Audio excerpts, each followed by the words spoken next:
this has been a week. This has been a week that I'll probably never forget. So, in my last video, you saw me delivering that A35. Actually, I don't think it was an A35. That was the HM400 articulating dump truck. I got that delivered. Those guys took, man, I don't know, they took 4.5 hours or so to get me unloaded, which I had hoped to, that day, I had hoped to deliver that and then run down to, I had a load booked at the port of Baltimore, coming with a load coming back to Ohio. And I had hoped to get that delivered, make it down to the port before they closed, and at least get that excavator on. That didn't happen. And this is my timing, and my timing has been way off the last couple weeks, so it's par for the course. So anyways, I didn't get that delivered, but in this video here, you're gonna see, man, here in a minute you're gonna see what went on with picking that up at the port. I kind of wish I would have made it the night before. This probably would have never happened, but I had a guy, I went to go into port in the morning, and I'm in line at the port to check in. And if you saw my video about the port, you pull into a line, you call inside, you check in, then you pull into another booth, check in with security, show them your TWIC card, and then they send you through to the port. So I'm in line at the first set of booths, and there's 4 lines there, and I'm cutting in, I'm going in the 3rd lane to get into the 4th lane so I can go, which requires me to go around some barrels. And anyways, I'm tucked up against that, and all of a sudden I hear crunch. I had my window part way down, and I hear this crunching sound, and I'm like, man, I look at my mirror and I'm like, what the heck was that? Well, I was turned a little bit to the right, so I couldn't exactly see what was going on my passenger or my driver's side. So I look up at my cameras, and I'm like, man, there's a car back there. I think somebody just ran into me. So I get stopped in line, because I was moving when that all happened. I get stopped in line, and this guy gets out of his car, and he comes walk. He was one of the escorts that escort people into the port. He comes walking up, and he said, man, you ran me over. And I said, I looked out my window, I said, well, you look fine to me. So he was like, no, I meant my car, man. And I'm like, how? How in the world did that happen? Did you move? And he said, no. He said, I was sticking out a little bit, but I didn't move at all. And I said, dude, there's no way. Like, that couldn't have happened. So he comes up, takes a bunch of pictures of my license plates and stuff, and I'm like, all right, well, I'm gonna have to deal with this. So I get checked in at the first booth, and I go to pull over to the right, where there's a decent spot to pull over and be out of everybody's way. And security comes out, and they said, hey, man, you're blocking our view of the lanes. We can't have that. You got to move. So I'm like, all right. So I pull up to the second booth where the security is, and I explained to them what was going on, and they said, yeah, you can, right over here is where we inspect trucks. You can park over here. I said, all right. So I go over there. Another security guy comes out, and he says, man, you can't park here. I got 2 trucks to inspect. And I'm like, dude, I just got in an accident. I kind of need to deal with this. And he's like, I don't know what to tell you. I said, all right, well, my only option at this point is just to go in. So I said, I'm going to go load. I'm assuming that the police are going to be looking for me, so tell them I'm at Ceres when they start asking, because they're going to. So I go to Ceres, I get loaded. Apparently they never told the police that. So I figured they'll be there when I come out. So I go in, I get loaded, I come back out, and they're waiting on me. So I pull over, and they come. The officer comes walking over, and he says, listen, we reviewed the cameras at the port, but your truck is kind of blocking it. We can't really see exactly what happened with their camera angle, so I'm going to write this up as a no-fault accident. And I'm like, no, we're not going to do that. And he was like, well, I have no way to determine who was at fault here. And I said, I got you. So I pulled the footage off my rear camera that looks at my trailer, and that's what you're seeing in this video is the camera off that ridge. Now you tell me how in the world this gentleman, and he turned out to be a really nice guy. He turned out, in the end, it was, I'm not gonna bash on him because shit happens, stuff happens. Like you just can't, it happens. And he turned out to be a really nice guy, and I'm thankful for that, and I'm thankful that, because that whole situation could have been a lot worse. But originally he was like, this is your fault, and he was trying to convince the police that it was my fault. So you be the judge, you watch this video, and you tell me whether you think there's any way that this could have possibly been my fault. Because nobody I know can figure it out.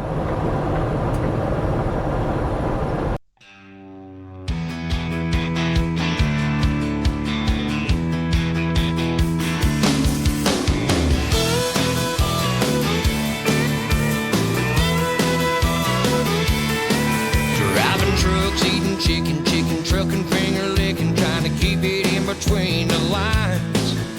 Bird dogs are hunting, street pipes are puffing. I'm loving this diesel life. The county mountie in the middle, think I just peed a little. Glad I ain't got no panties on. Don't need no bugs on my glass, bears on my ass, a pop singer singing country songs. Blood fucking chicken trucking. So now you've seen it. I'm curious to see your comments on what everybody thinks. This ought to be good. This just should get a lot of good comments, I would think. So I'm looking forward to seeing what everybody has to say about this. In the end, it turned out that the officer agreed, saw the video on my laptop, and he said, yeah, I can't. I can't. This is clearly his fault. And then he said, how much did you pay for them cameras, driver? And I told him roughly what I had invested. And he said, man, that thing just paid for itself. He said, because you and I both know that if I had wrote that up as no fault, that would have been your fault. Because you're the commercial vehicle, and that's how it would have ended. And I said, I agree that that's probably how it would have ended. So it was a great thing. This camera, like, I cannot promote these cameras enough. I put them on for my own personal satisfaction, and man, this is second or third time these things have saved my butt. So I cannot promote them enough.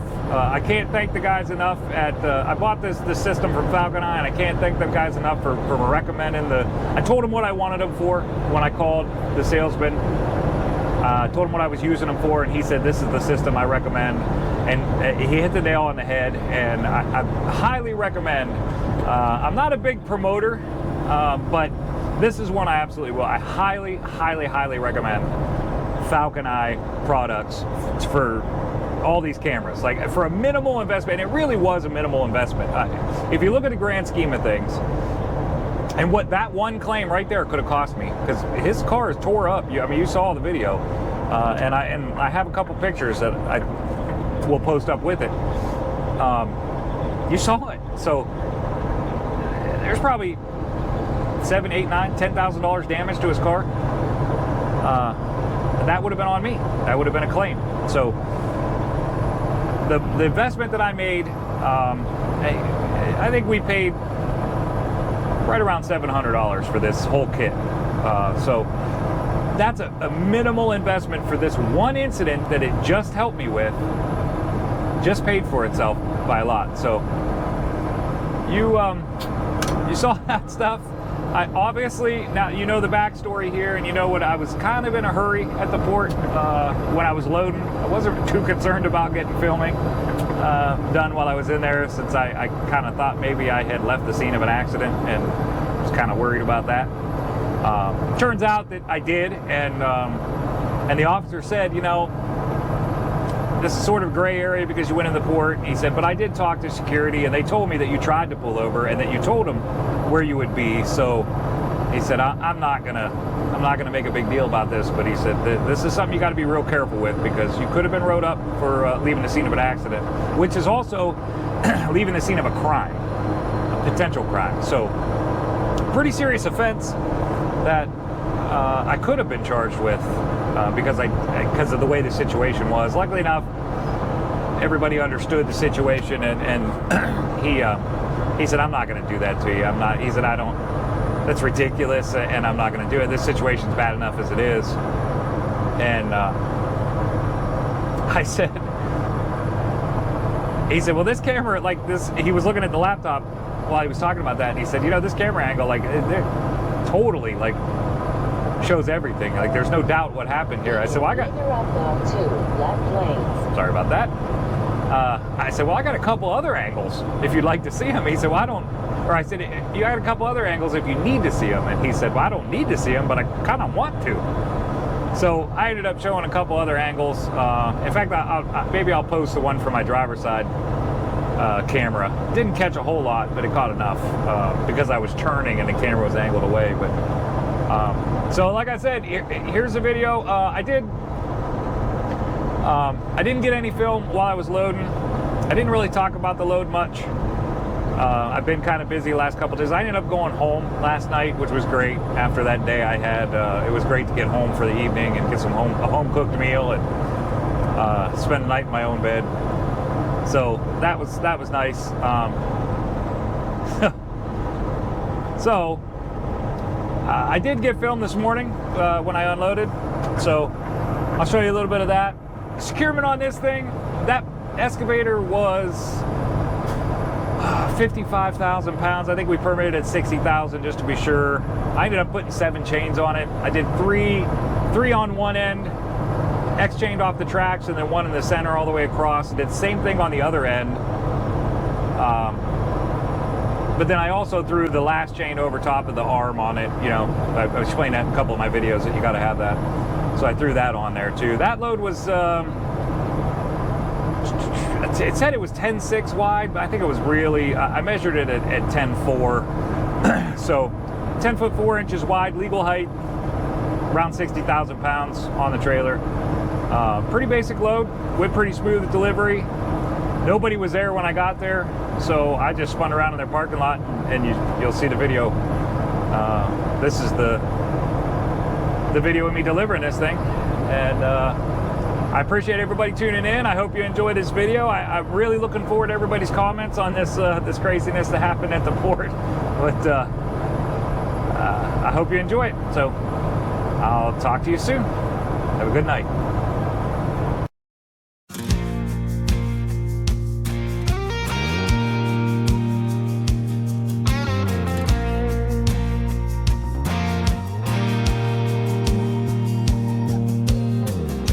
There's a lot of hell.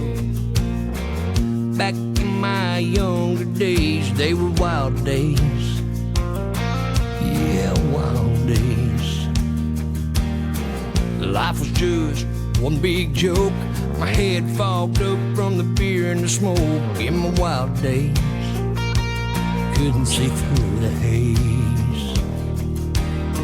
We had a lot of good times and some bad times too.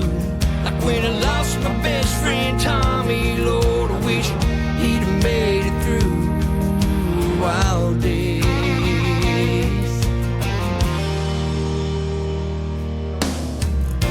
Ashes to ashes, dust to dust.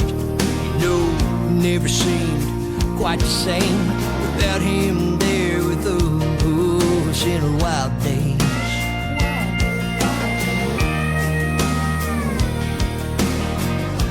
You never know just when your time might come.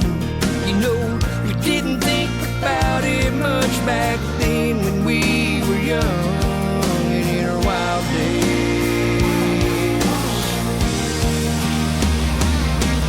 'Cause when we were young, we didn't have a care.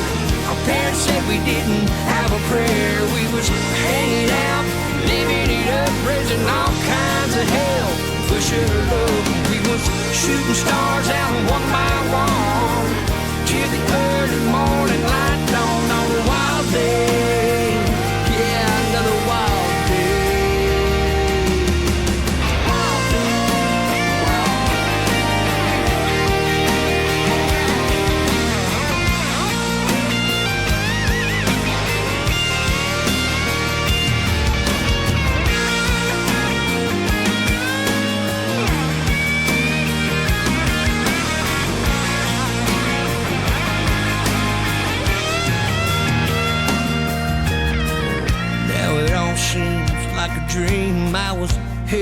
around, just turned 18 in my wild days.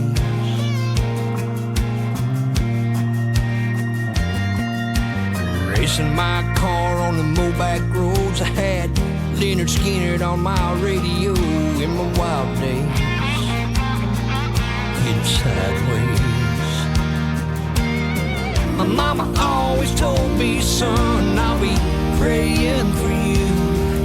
And I know somehow the man upstairs, he's gonna get you through your wild days.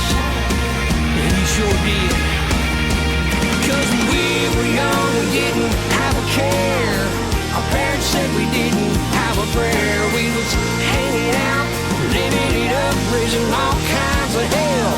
Pushing our love, and we was shooting stars out one by one, till the early morning light dawned on a wild day.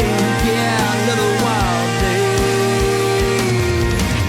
We were young, we didn't have a care. Our parents said we didn't have a prayer. We was hanging out, living it up, raising all kinds of hell, and pushing the love, and we was shooting stars out one by one, till the early morning light dawned on a wild day. Yeah, another wild day. Wild day.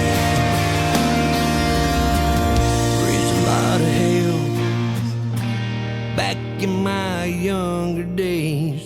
They were wild days.